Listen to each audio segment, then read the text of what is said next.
नगरची जागा मुलासाठी सोडावी यासाठी राधाकृष्ण विखे पाटील हे आग्रही आहेत। त्यांची प्रतिष्ठा या ठिकाणी पणाला लागली आहे। पवार आणि विखे पाटील यांच्यातील वादाची किनार लक्षात घेता राष्ट्रवादी ही जागा सोडण्यास तयार नाहीये।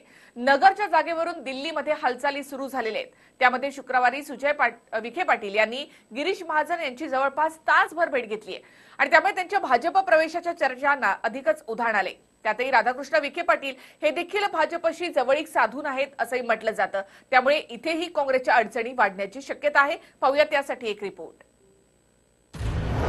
नगरच्या जागेवरून आघाडीचा तिढा सुरूच। विखे पिता पुत्रानं जागा केली प्रतिष्ठेची। सुजय पाटलांच्या भाजप प्रवेशांच्या चर्चांना उधाण। सुजयनं घेतली महाजनांची भेट।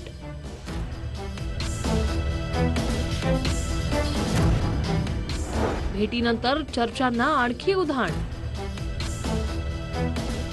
काँग्रेस आणि राष्ट्रवादीत अहमदनगरच्या जागेवरचा तिढा अद्यापही मिटलेला नाही।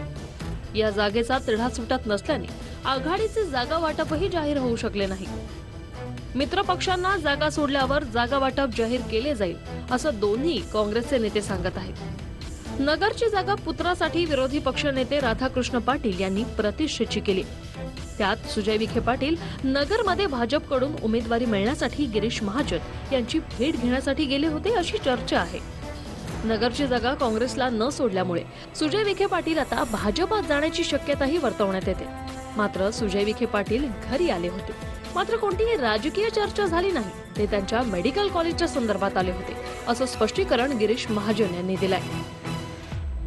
तसं आधीसारखं फार काही राहिलेलं नाही। ज्याला अगदी सोयीचं वाटेल त्या ठिकाणी ते प्रवेश करतायत, येत आहेत।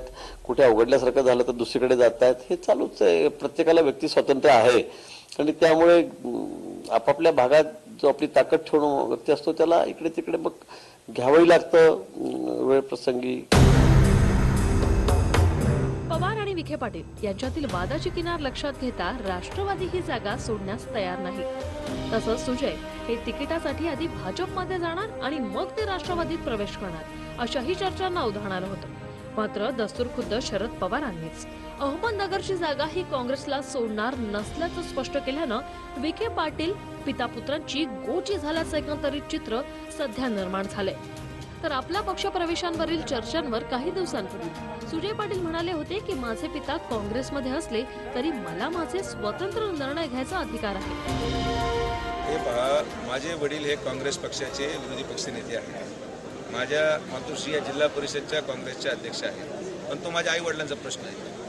कोणता पक्ष घ्यायचा हा प्रत्येक व्यक्तीचा स्वतंत्र निर्णय आहे। वडील काँग्रेसमध्ये असले आणि मुलगा दुसऱ्या पक्षात असला याचा अर्थ असा होत नाही की वडील ज्या पक्षात त्याच पक्षात मुलांनी राहिलं पाहिजे। माझं स्वतंत्र मत आहे। मला स्वतंत्र नेतृत्व मान्य असेल तर मी माझ्या मानणाऱ्या नेतृत्वाकडे जाईल। भले माझ्या त्याच्यामध्ये माझ्या कुटुंबाचा विरोध असला तरी मी थांबणार। शेवटी राजकारणामध्ये प्रत्येक जणाला आपला निर्णय घ्यायचं स्वातंत्र्य आहे। आई वडिलांनी घेतलं तसं मी घेणार।